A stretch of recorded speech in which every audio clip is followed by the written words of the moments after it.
Welcome to the Right to Reason podcast. I'm your host, Robert Stanley. You are about to hear a Christian apologist get crucified by YouTube sensation TJump. Links to his channel in the show notes. Today's topic, objective morality.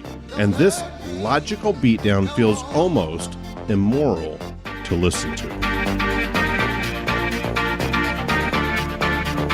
It's the Right to Reason podcast.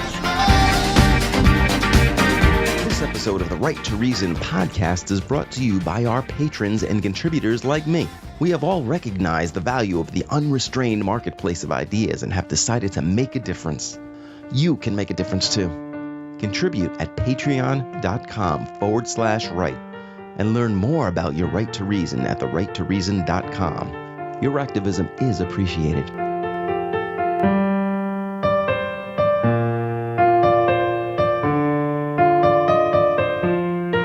Today we're talking to Luke Larson and TJump. You can find TJump's content on the YouTube channel TJump. That'll all be included in today's show notes, that link. Luke, good to have you back, brother. Yeah, thanks for having me back, Robert. Tom, how you doing today, brother? I'm all right. How are you guys? Awesome. So today's topic is on morality. I'm guessing, Luke, as a Christian, you believe we get our morals from God. Would I be right there? Yep. All right. And I believe in objective morality myself, but I don't know that would be Tom's position. Are you kind of more of like a moral relativist? No, I'm a moral realist like most philosophers. So most philosophers are atheists, but they also believe in objective morality without a God. So it's pretty common position that you don't need a God for objective morality.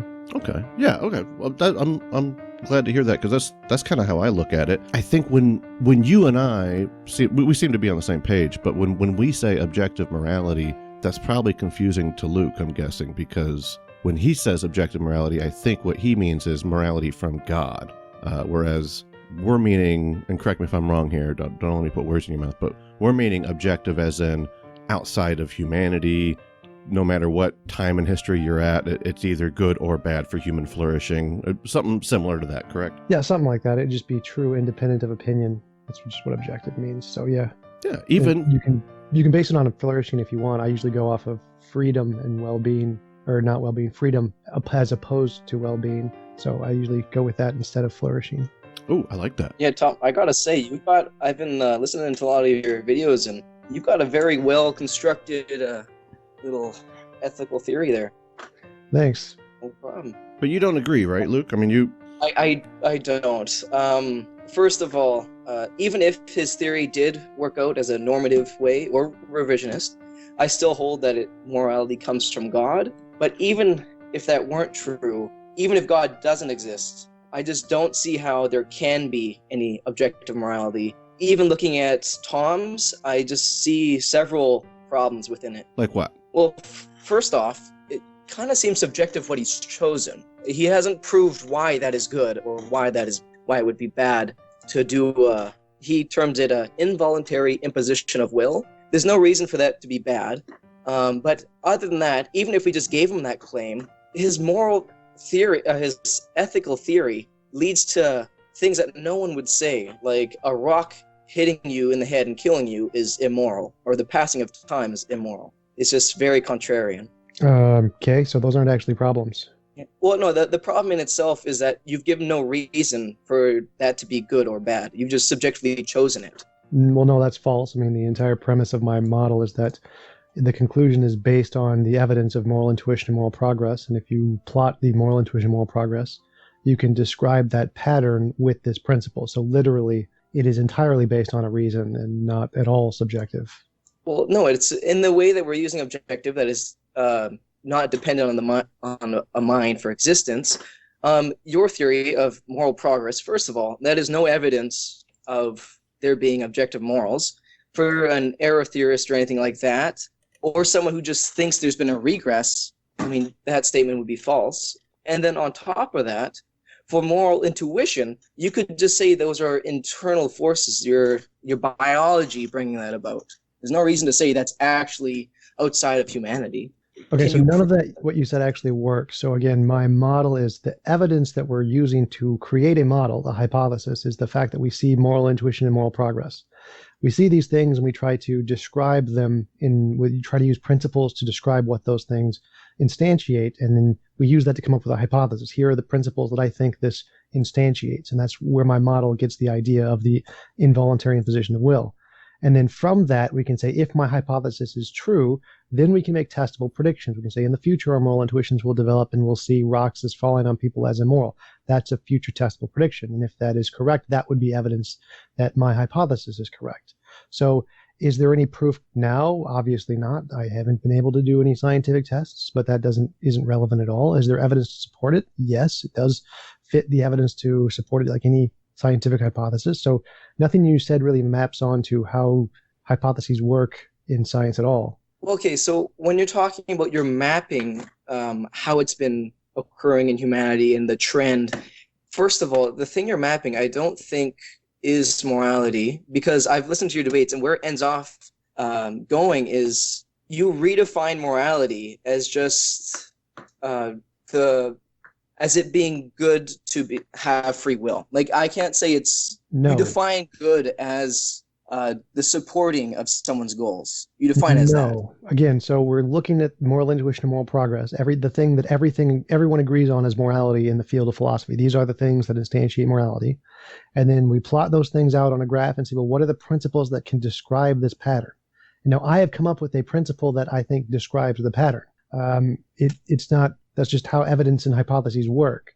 I haven't redefined anything. I've just come up with a principle that describes the pattern. So I'm literally describing the phenomenon we call morality using this principle. You didn't really come up with it. That's just you use the liberty oppression, basically. No, I do not. This mind is not in any way like that at all. So incorrect. Can you just lay it out for us? Just your whole premise, Tom, on objective morality? And then I believe objective morality exists, and if we look at moral intuition and moral progress and we plot them out as to try and describe a pattern of what we see as the phenomenon of morality and create a principle to describe that pattern, the principle I think that we can come to is that any involuntary imposition of will is immoral, and that is essentially the grounds of my model. What about my daughter runs out into the street, there's a car coming, and I exert my will over her will because she's unaware of the consequences of her behavior. I grab her by the arm and pull her away from the car. Is that... Yeah, that would be immoral, but it would be a justified immoral action because you're doing one thing. You're imposing on her will to prevent a greater imposition on her will, which would be the car running over her. So it would be immoral to do that in the best of all possible worlds, because in the best of all possible worlds, you wouldn't need to. You could just snap your fingers and make her go non-physical or something and do something that doesn't impose on her will. So the fact that there is a less immoral action you could do if you were all powerful proves that the fact that you're stopping her using physical force is not the most moral thing you could do, and therefore isn't the moral action. So that's the way you can assess whether or not an action is moral or not. You can say, well, is there a more moral option if I was all powerful? And if there is, then the action you're doing isn't actually the moral one. It's just the least immoral action you can do given your limitations. That makes sense to me. And kind of a utilitarian philosophy, I'm guessing something similar to that.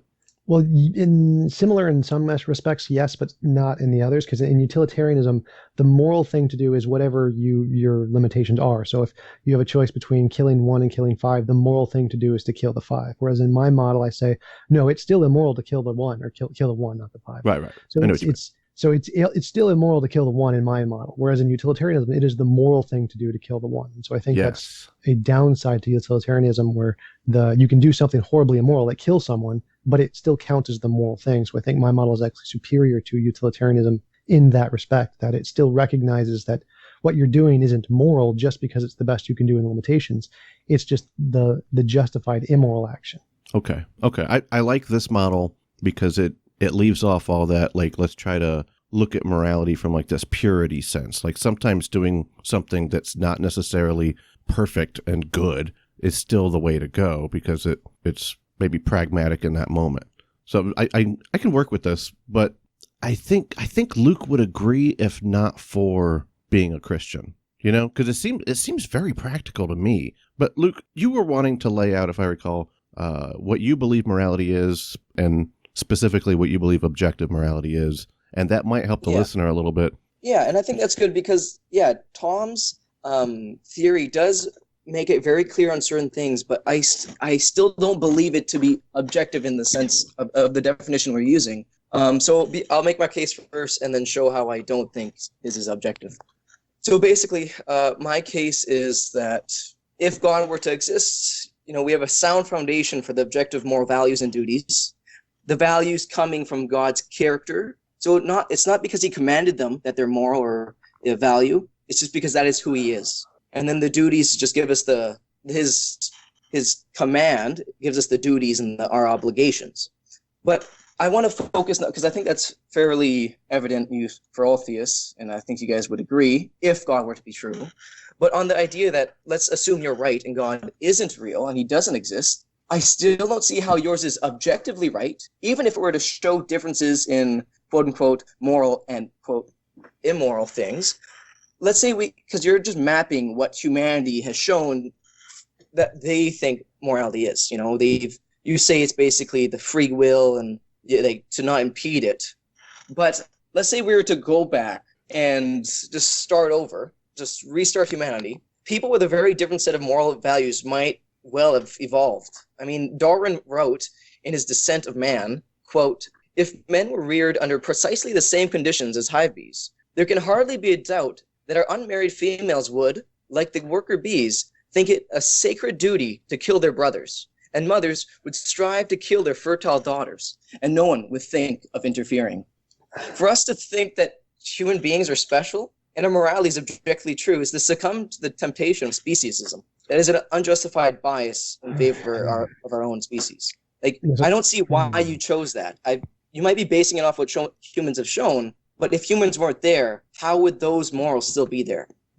Because of moral progress. So I don't really care about Darwin's opinion. Giving quotes of other people isn't really relevant to anything. So, moral progress shows that as long as the resources increase, then all species essentially, with the intellectual capability, will start to value every conscious being essentially, or start to grow the level of value of things that are seen as not as societally as important. So if the bee colonies developed a high enough level of intelligence and had the spare resources to keep their brothers alive, then they would see it as immoral to kill them. That's just how moral progress would work. It always expand the level of morality if your resources expand and your intelligence expand in every species, everywhere, no matter what.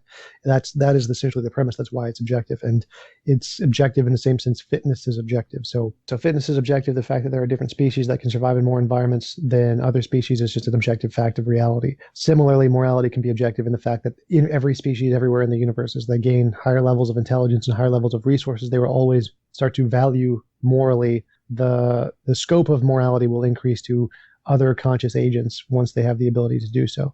And that's the objective claim. So moral progress would be true independent of species, independent of human development. And so the Darwin quote just doesn't apply at all.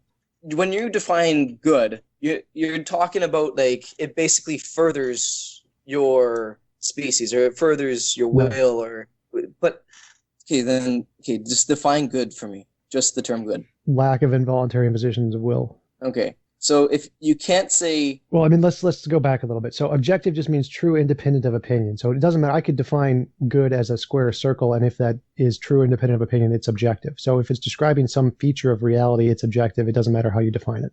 So if there is this quality of the fact that involuntary imposition of will and gathering resources and intelligence moves us towards pursuing that end inherently, then it's objective, whether you want it to be or not, just as like any law of nature, essentially. But the God-based morality doesn't work. It just objectively fails, which is the consensus in philosophy. It does not work as an objective basis of morality at all. So mine obviously does, because it's just a principle, and if the principle corresponds to reality, then it's objective by definition. It's pretty simple. But the God-based morality doesn't work because it makes morality subjective. It's contingent on a mind. Wait, how does it make it subjective? I don't think God is a contingent being. Nothing created him. It doesn't matter if it's contingent or not. The morality is contingent on a mind. If the mind isn't contingent, it makes no difference. But it does make a difference. Because if God were to exist in one world, he exists in all worlds. So it's objectively true that these things would be right or wrong. No, it doesn't matter how many worlds he exists in or doesn't exist in. If morality is contingent on a mind, it is by definition subjective. The qualities of the mind make no difference. Well, I think we differ on this one. Because if the mind never changes or It doesn't The changing doesn't matter. Again, the definition of objective is independent of mind, independent of opinion. So the whether or not the mind changes doesn't matter. Whether or not the mind is necessary doesn't matter. Whether or not the mind is in all universes doesn't matter. If it's contingent on a mind, it is by definition subjective. There's no part of the definition of subjective and objective does it say a mind can change or a mind is not a contingent mind. No part of that is anywhere in the definition of subjective or objective.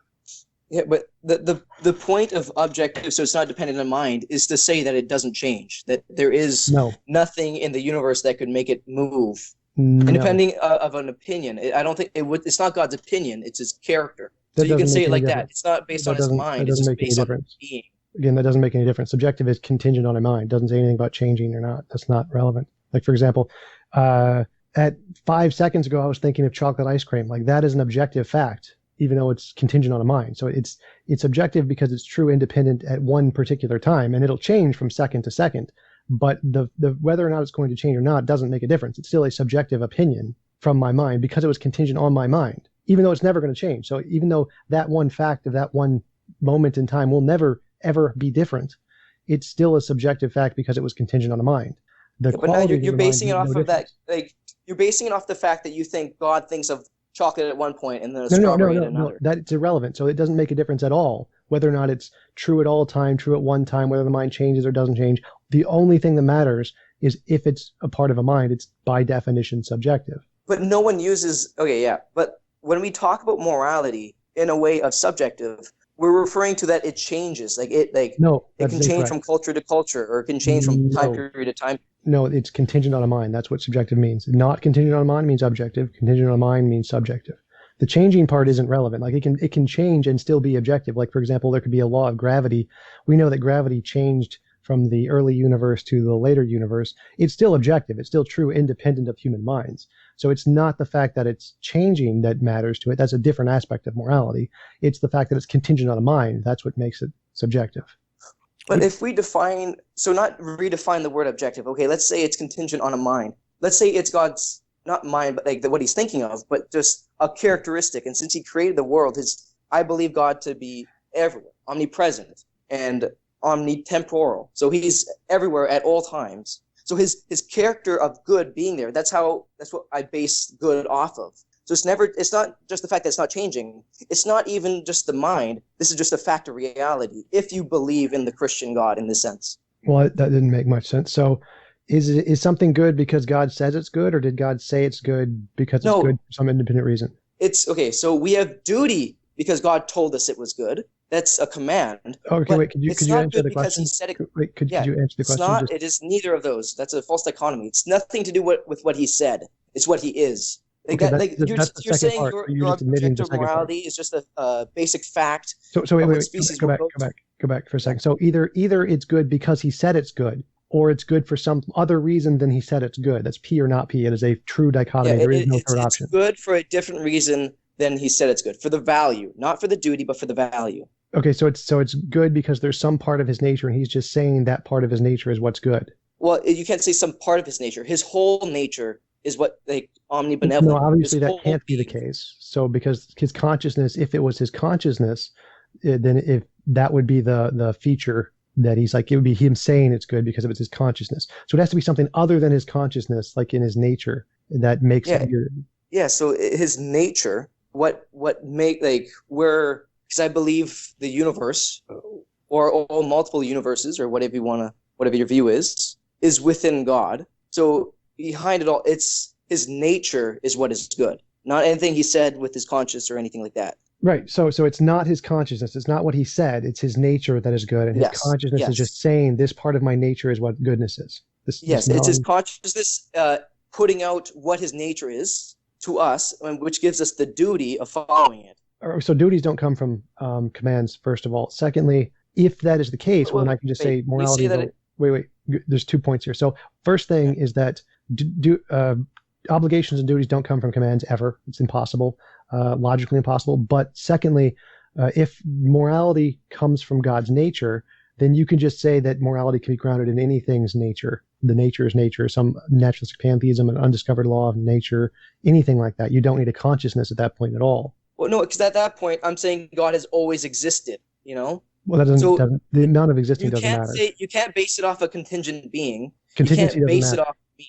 Yeah, it does. No. Because like the idea of objectivity, that it's always been there and will always be that. That's not what If it's based objectivity on means. me, it just came about So, when I was born. you said like 10 things that are all wrong. So first, objectivity does not mean it's always been there. It means true independent of a human mind. If I said there was a Platonic object of morality, which is a pretty well understood concept of morality in philosophy, and like a God just created it 5 seconds ago, there could have been no objective morality, and then now there is an objective morality because now there is this You can't moral Platonic create. object. The point is that you don't create Platonic objects. You No, can't. that's incorrect. You can. That's totally logically possible. There is no logical contradiction there at all. It is possible to have a universe with no objective morality and then have a moral object be created that is the instantiation of objective morality. So you can have objective morality that is contingent. There's not a problem with that at all. It would not an issue. Again, objective just means independent of mind. But okay, so a person's character. So you're basing it off a moral agent. Morality, it No. has to be a person. No. You just said Platonic something objects, created. Platonic objects are not persons. How can a non-person have a value? Values are How can descriptions. it be moral? Values are descriptions that correspond to the object. Values aren't the actual morality. So morality is the principles that describe right and wrong. But that's not what makes something right and wrong. What makes something right and wrong is what Plato would call the good. It is like an ontology of goodness, which could be like a Platonic object, which is what Plato used. And so values and morality are the principles that describe that thing, whatever it is. But you don't need values or principles in that thing. How can it be some like abstraction? Like how can what Plato said? I understand what he called the Platonic good. object is a thing. It's an ontology. It's not an abstraction. It is a physical thing. I thought not everyone believes in a Platonic object. I don't even think you said. I'm not saying everyone does. I'm just giving this as an example. Here's a common example in philosophy of an objective morality, whereas there is a Platonic object, which is an instantiation of morality. It's not a person. It's not conscious. It's just like a Platonic object, which is kind of like it's non-physical, so it's abstract in that sense, but it actually exists. So there is this object that instantiates objective morality, and it is the good, as Plato defined it. And so I'm just giving this as an example. It's not. I'm not saying everyone then agrees. go into that. Put some weight behind it. Why can a random object, like a Platonic object, be considered the good? How can a non-person be a moral agent? Like with your idea of the rock, you say the rock can do something immoral. How can it do that? Moral agents are not required for the good. Moral agents are just the descriptions of people who correspond to morality. So you do not need a moral agent for morality at all. Like, why do you even ask that question? It's weird. Well, a person, you need a person. No, you don't. Why do you think you need a person? So for example, if you've said previously in other videos that a rock can do something immoral. Well, no, so that's separate. That's my personal morality isn't part of this part I'm bringing up. So Platonic morality is something well understood in philosophy. It has nothing to do with my personal rock conclusion. So you do not need to ground objective morality in a person at all. That's not a thing in philosophy.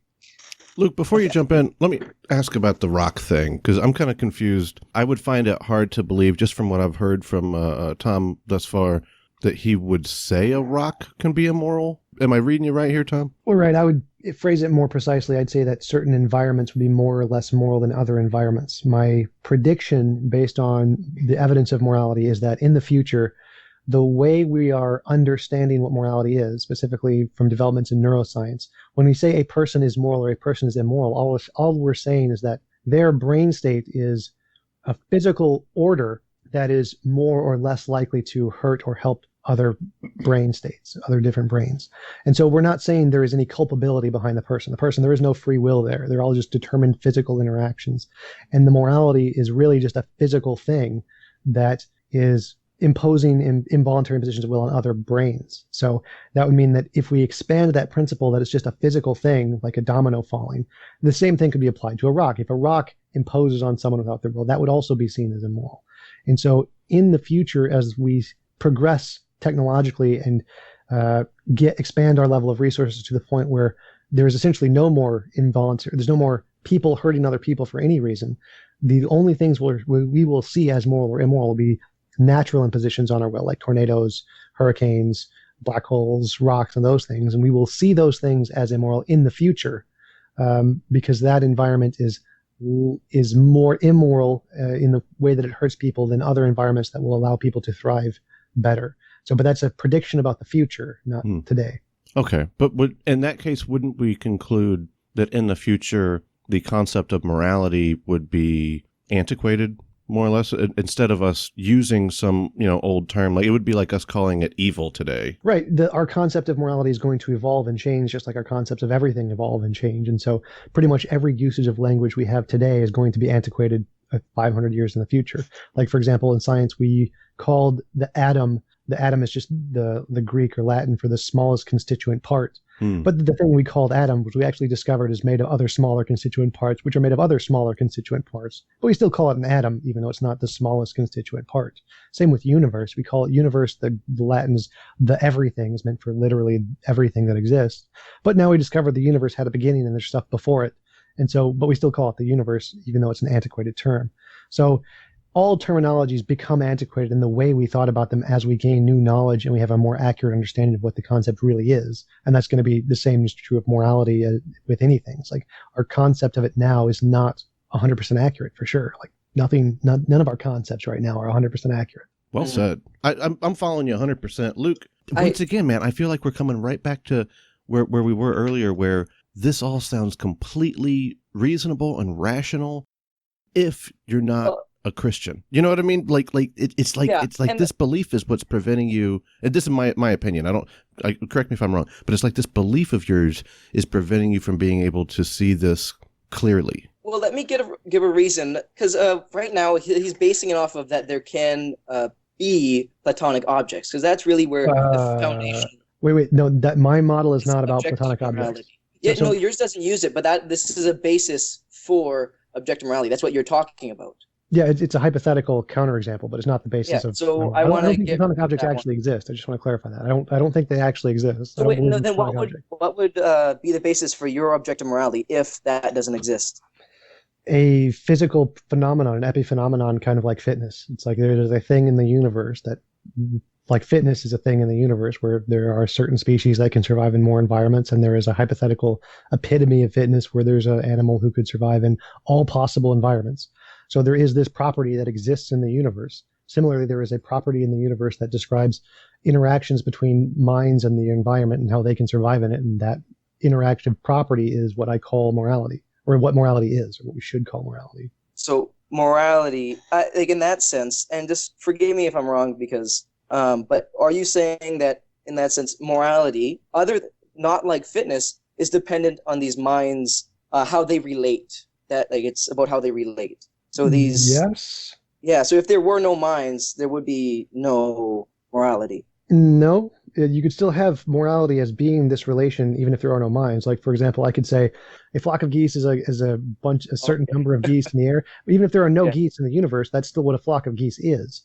So you don't actually need the brains to exist to have the objective property that is still there. It's just a thing. You don't actually need of it. This wouldn't. At that point, so the idea of things being right and wrong could be there, but there just is no right and wrong. No. So but you just said so the flock of geese isn't actually there, but it could be there. Like we'd still call it this, but there's nothing actually. Like I don't think the relation between the geese exists regardless of whether or not there is any geese. So you could say or make a simpler example. An apple is a fruit that comes from apple trees. Like even if there are no apple trees in the universe ever at this point in time, the definition of apple stays the same.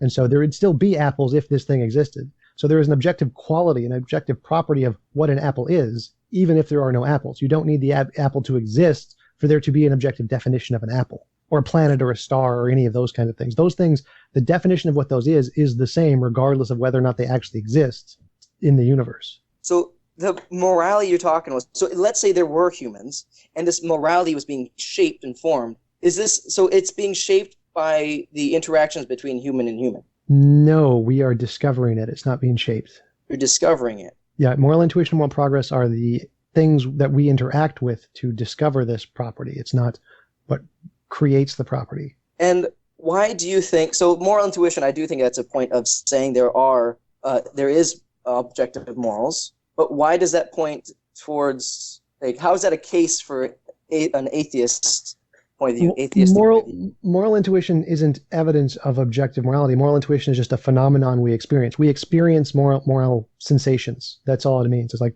if we see an object, it's just we see it. It doesn't mean it's actually there. It could be a delusion. It could be an illusion, a hallucination, whatever. But we have this phenomenon we experience of we see it.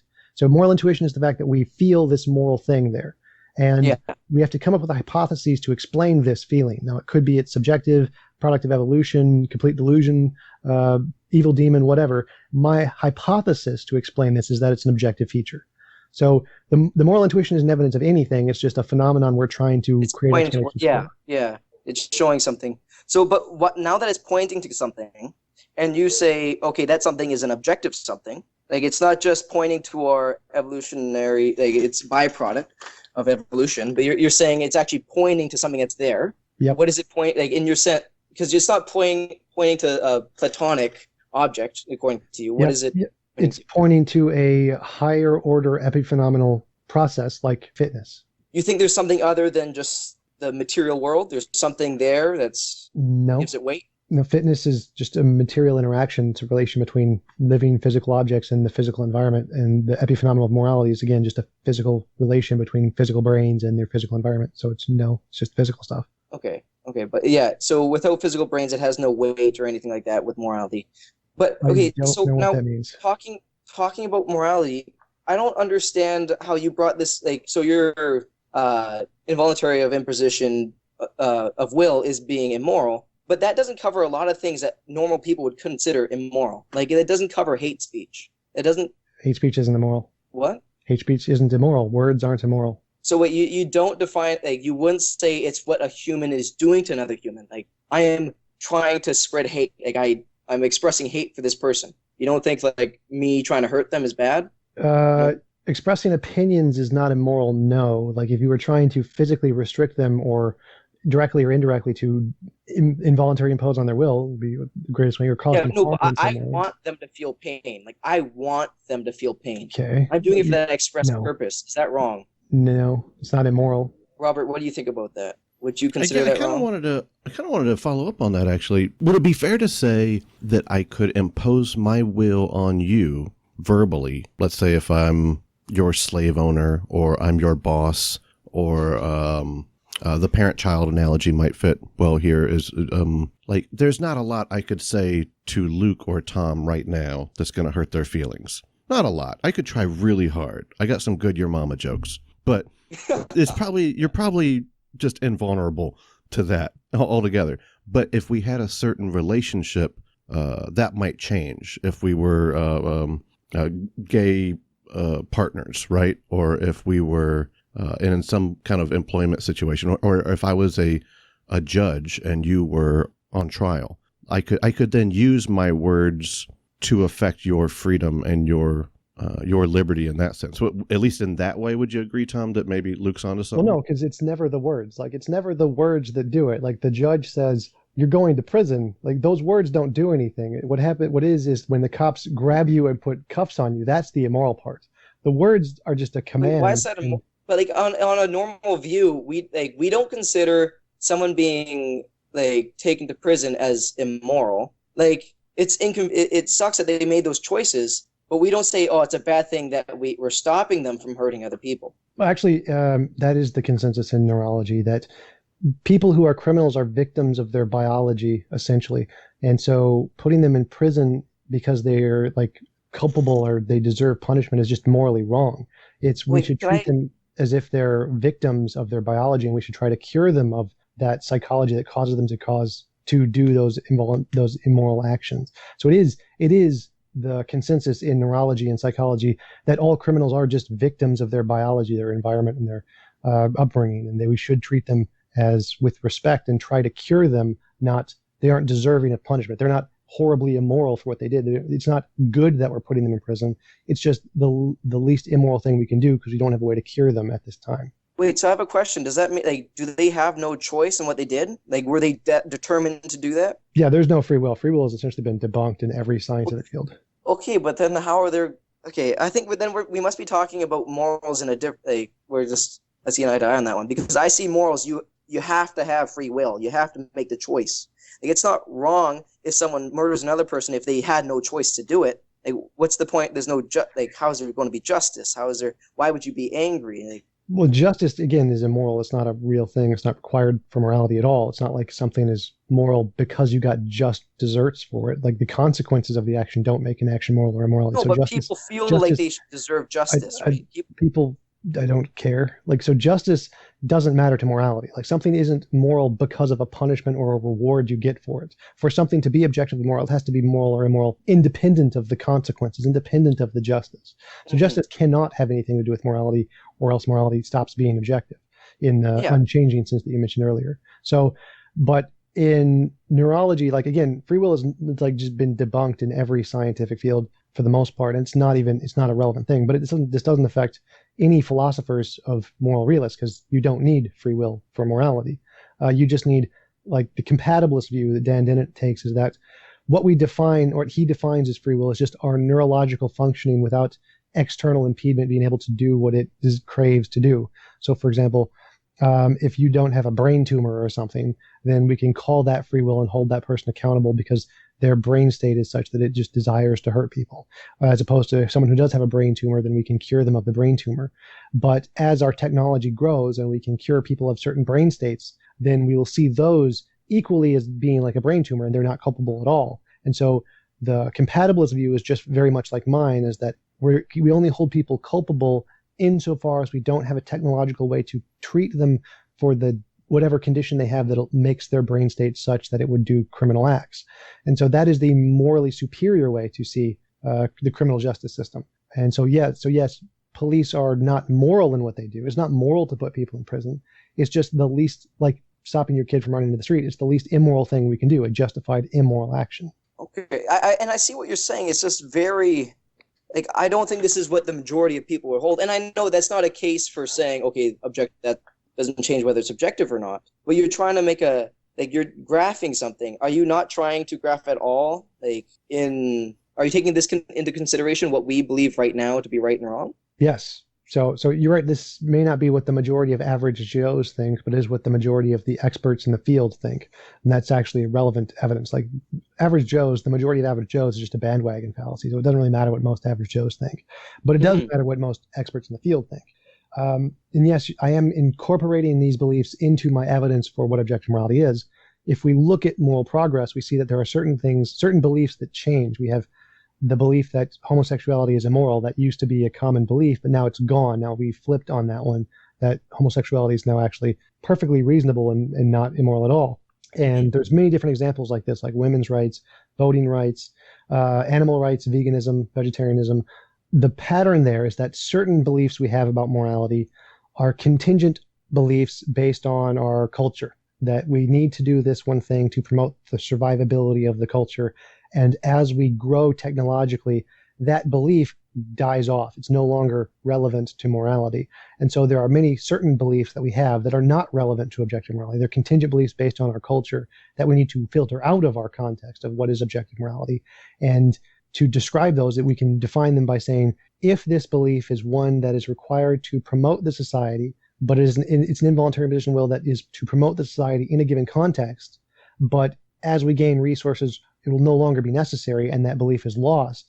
That kind of belief can be filtered out of our consideration of objective morality. And that's this idea of police being moral is one of those beliefs. So it would fit into that category of beliefs that are contingent on our cultural situations that need to be filtered out of our consideration of objective morality. So, Tom, if someone were to be walking down the street and they decided they wanted to kill themselves, but at the moment they had no opportunity to enact their will, would it be considered moral when someone who didn't know that this person wanted to die comes up to them and shoots them and then follows to steal all their belongings? Would you say that man was moral, the one who killed the other person?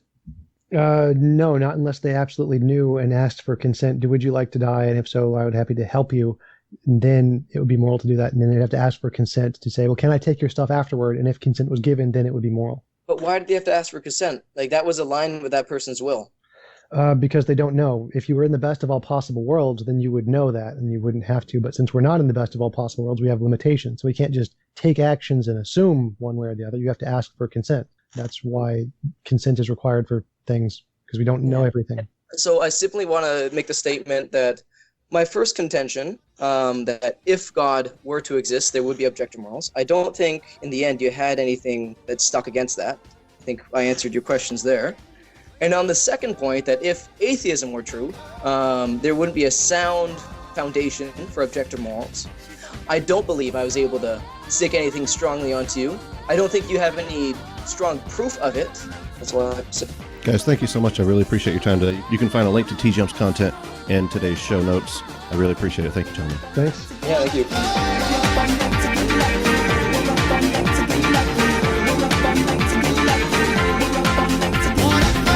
Thank you to Tom and Luke. Thank you to Dave Blair at DaveBlairMusic.com. Thank you to Feedspot.com for the top 10 atheist podcast classification for the Right to Reason podcast. Find their link in today's show notes. Thank you to our patrons. You can support this broadcast at patreon.com/right and learn more at therighttoreason.com. Next week, Michael Jones from Inspiring Philosophy and I will talk about the reasoning of left and right politics. Between now and then, remember that you have the right to reason.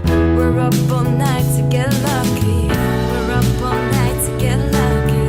We're up all night to get lucky. We're up all right to reason. You have the right to reason. You got the right to reason. We're up all night to reason. You have the right to reason. I have the right to reason. Right